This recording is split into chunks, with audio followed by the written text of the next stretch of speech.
Hi, welcome to Scale Model Kit Review. I'm Steve Sutton. I would like to go ahead and do my first model kit unboxing and review.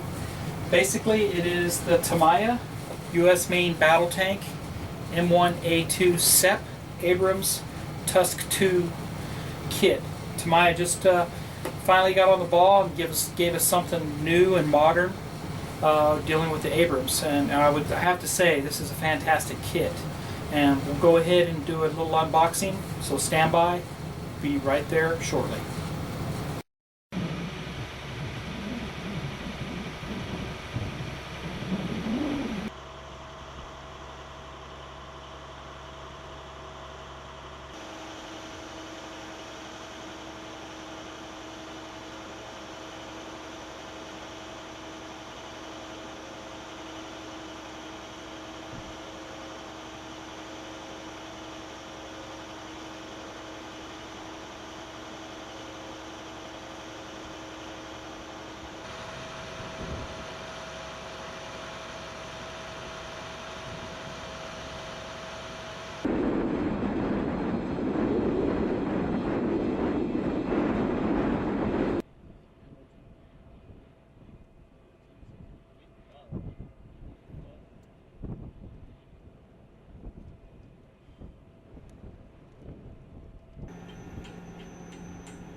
Yeah, they're not very tight. They were loose on.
Alright, we're going to look at the M1A2 SEP Abrams Tusk 2 U.S. Main Battle Tank, released by Tamiya, 1/35th scale.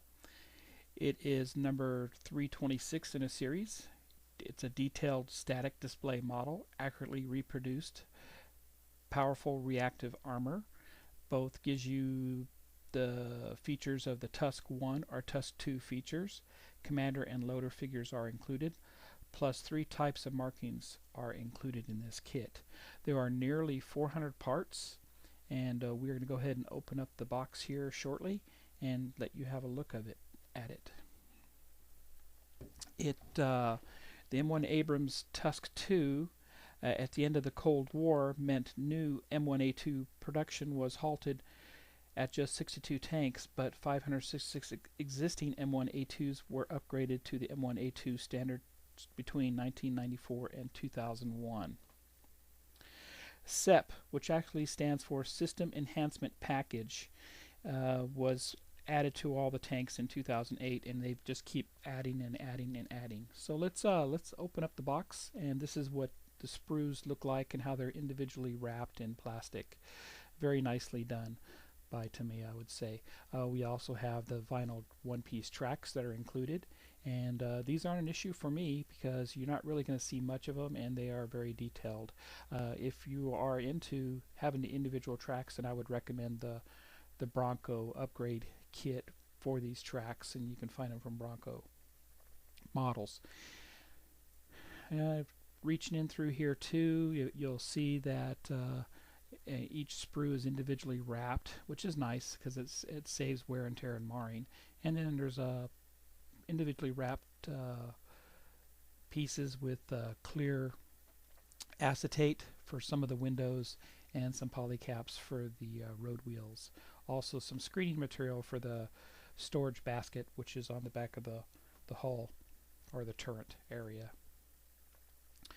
Just looking through here, looks like the kit instructions are located in the back along with the decals. All new sprues, all new tooling except for the main hull, which is dated 1982, and we'll take a closer look at that. So it is very nice. It's one of the most modern kits available of the Abrams main battle tank.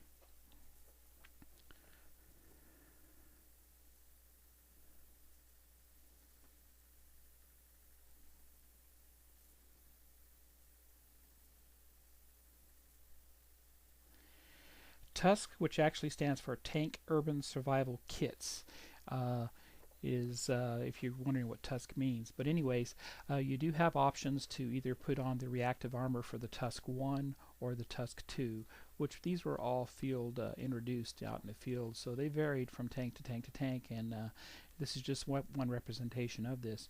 The kit instructions are very well detailed. There are painting instructions for the commander and loader operator, and painting instructions for the model itself. Plus there's areas where you actually have to use a pin vise and a drill bit, and they give you the size drill bit to drill holes throughout. There's also very nice background information. The front cover is all in Japanese, and then the back cover does give you some English and German and some Italian, as indicated here. But very nice, gives you some good details on what's actually going on with the tank. And now here's a closer look of the tracks, which, like I said, are one-piece vinyl, and they are very detailed, and we're going to go ahead and zoom in here and get a closer look of the tracks and the decals themselves. So we'll zoom in here close and look at the decals that are offered, and later on in this video I'll show you some still shots of the decals and the tracks themselves too.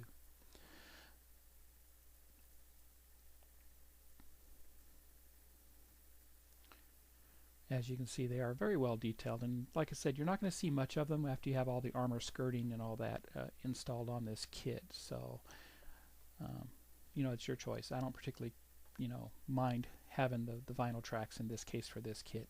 Now here's the close-up of the clear parts, which comprise of the shields for the loader and the commander. And then once again, I didn't remove them from the plastic, the clear acetate, the screen material, and the polycaps for the road wheels.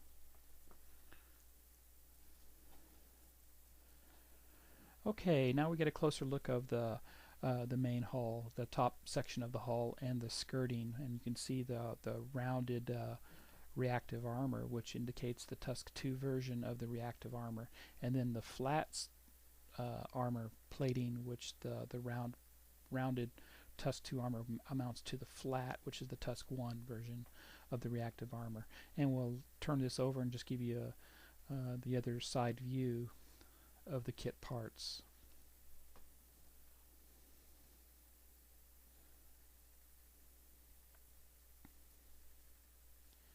Next we have the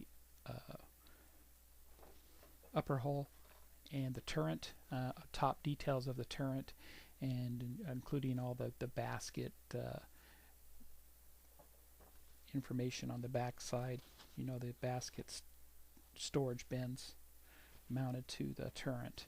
And a closer look at the turret shows you the fine detail that is afforded on this kit, and the mounts for the antenna, along with some of the other main parts that do mount to the back of the turret for storage, the breech, the gun breech, and so on.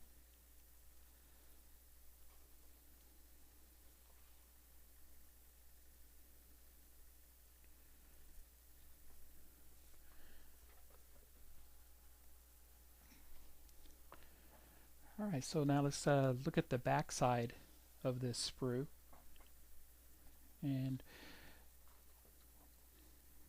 just shortly here. We'll look at the backside. And there really isn't any interior detail on the inside here, so you're really not going to see much once you have the loader and commander installed in the hatches there. But just thought I'd show you the inside.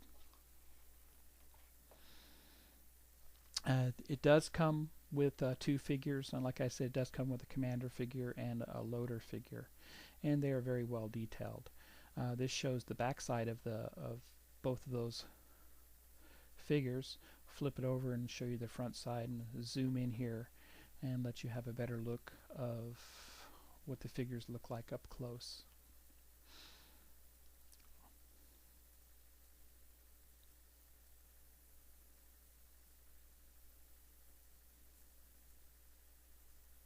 And this happens to be just the backside here that you can see. Turn it over and you can see we have a closer look of the front side. Very well detailed figure. I think they'll be a nice addition to this tank.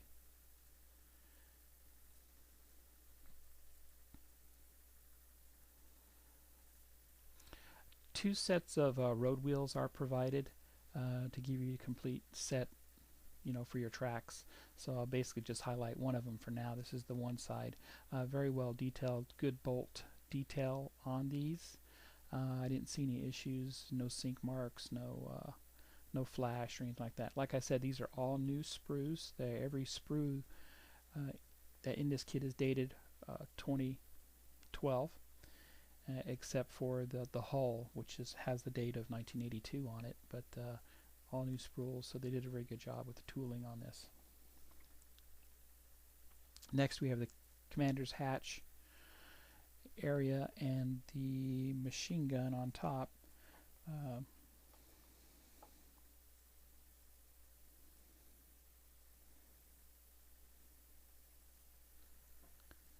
And we'll turn that over and give you a better look at it. Let's get a closer look of the gun. And as you can see, it very well detailed.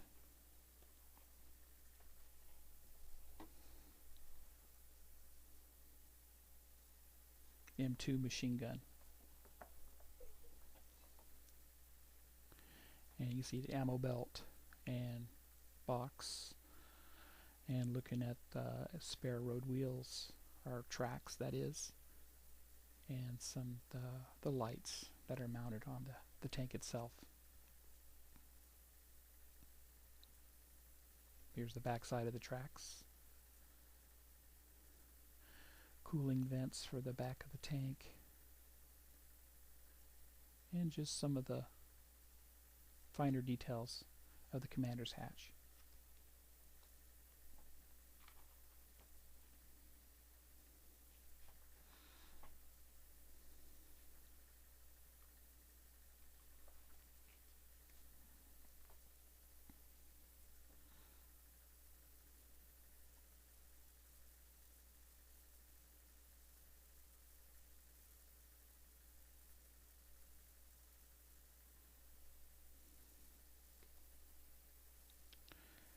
Alright, so let's look at some of the parts dealing with the gun. The gun is actually a 120 millimeter main gun, and we're just looking at the muzzle breech right now.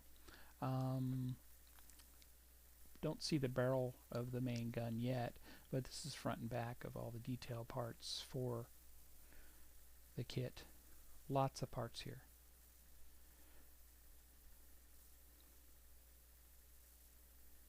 Because of the amount of small and tiny parts that are on this kit, I do recommend this for advanced modelers. Now here we go, we got a closer look of the main gun, and you can see the flash suppressor, the muzzle reference sensor, collimator as they call it, and the bore evacuator that is on the main gun itself. The gunner's primary sight ballistic shield cover is provided in this kit too, and very well detailed here. I don't really think you have the need to have, aluminum tubing for the gun itself. The gun is well detailed. Just a little bit of cleanup on the gun when you assemble it. Now here's the jerry cans, or we call fuel cans, and just a closer look of those. This happens to be the last sprue that I pulled out of the box. So like I was saying, nearly 400 parts, and a lot of them are very small parts. Here is the main hull, and like I said, this is not a new tool. This dates back to 1982, and just give you a closer look of it. It is, you know, for its age, it's very well detailed and looks very crisp and clean. Looks like they have openings in the bottom from when they used to have this motorized, so that's going to take some cleanup and filling on your part so you don't experience this. I believe there's shielding on the bottom that will cover that anyway. Here's a close look up of the date stamp on the inside, 1982.